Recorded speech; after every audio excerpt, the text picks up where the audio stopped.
Good morning, Ichigo, and welcome, ladies and gentlemen, Bleach, episode 22. It's the Ganju episode.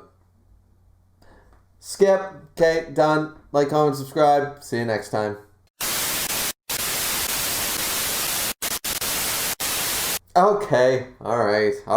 There was some other stuff went on. Ganju's in this episode, and honestly, out of the main cast, like, I like Hanataro. I think he's actually fun. Hanataro and is an okay character. Orihime doesn't bother me. Chad's cool, just doesn't. It's unfortunate writing and stuff, but there's nothing wrong with Chad. Uryu's fine. Like Rukia's okay. Ichigo, of course, badass. One of my favorite shonen protagonists. It's just Ganju adds zero to this entire dynamic. He's there to be a gag character. He's there to mess things up, make a quick getaway, scream like a schoolgirl. Like, he's just not... I feel like, once again, they should have done more with his character. It's kind of like Cone. Like, when you're first introduced to Cone, you're kind of like, okay, Cone's backstory and everything. As I said, Cone's backstory was fine and everything. But then we get this Ganju guy, and it's the same deal. Cone is annoying after 3 episodes. Ganju's annoying after the first one. Because he doesn't get any better. And he doesn't have any, like, great personal, moments or anything that really makes you feel for him. Sure, the whole Kai Shiba's death and his... You know, it's funny they never mention Ishin at all. But whatever.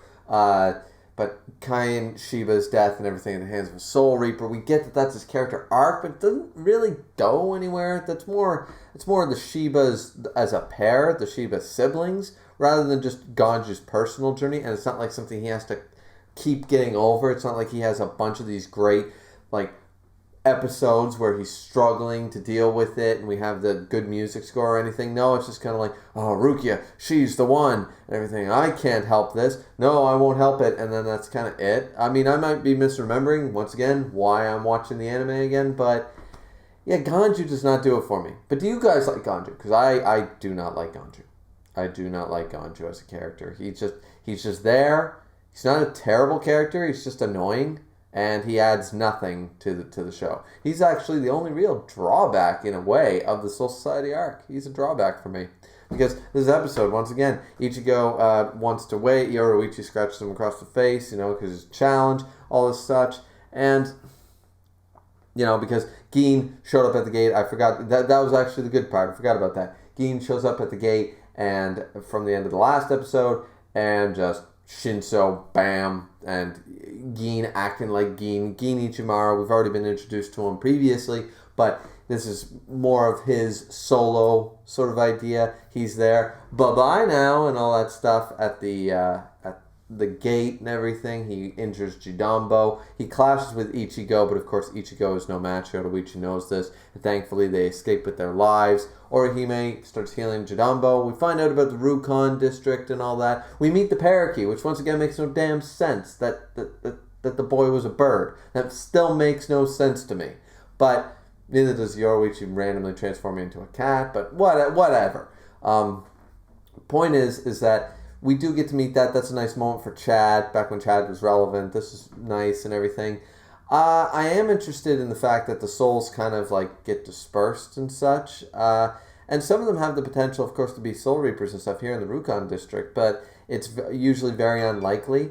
And the fact of the matter is that a lot of this whole soul thing, like we meet the whole concept of family, and the Soul Society is a little different than family when souls come there because they can't find each other and stuff. And as the stepbrother of the little parakeet boy says, I was killed shortly after World War II. I mean, that's 60 years ago, and I died way in this prefect. I showed up here. He died in a totally different area of Japan, but still showed up in the same area I did. So, and the Soul Society is a large place. The Serite is a city. But the Soul Society in all these districts is massive. And unfortunately, as Chad points out, don't the Soul Reapers try to reunite souls with their family? And it's like, no, they don't. And of course, from what I understand, they are going to age much slower. Though, I am a little curious here. Because, not that we got this stepbrother when he first died. Was he smaller or something like that? Because we know that Soul Reapers and Souls, they age much slower. They have a very long longevity, and their appearance of their age is, of course, very slow. But Gin Ichimaru went from an adolescent kid to a full-grown man in 100 years. So is that just an inconsistency? Because that means, and Rangiku must have done the same, because Rangiku was a little kid when Gin was a little kid. So, and that was roughly only 100, 150 years ago.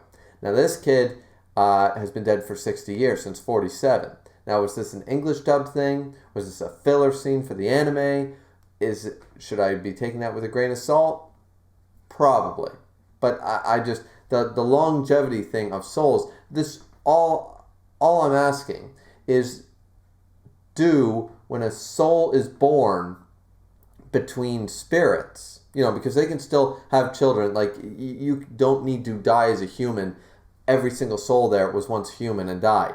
You can get like Byakuya and his wife, and they could have had a child, right? Like the Kuchiki clan, the Shihoin clan, these clans, they still have children. They don't just adopt from human souls that die. So I'm just curious, is their longevity and their aging process different than a human soul that is given Kanso and shows up in the Rukon districts of the Soul Society? I didn't do any research on this, but maybe you Bleach aficionados, maybe I'll check a Tekken 101 video. I'm sure he explained it at some point.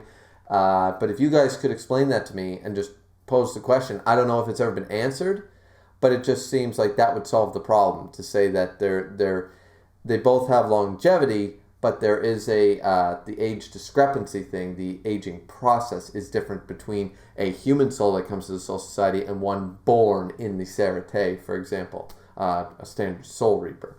So, anyways, so there's that whole thing. Yeah, that's pretty much it. It was the Ganju episode, and I don't want to talk anymore about it. So, there was some interesting stuff though, Gin and everything, and Shinso, impale him, Shinso, boom. Great voice acting once again. Always have to praise that, because English dub doesn't get praised enough. There's a lot of haters who watch anime, don't care for English dub. But once again, when I was growing up, there was no such thing. Dial-up internet was new, and home computer was a new thing for rich people. There was no, and even when there was no anime subtitled on the internet.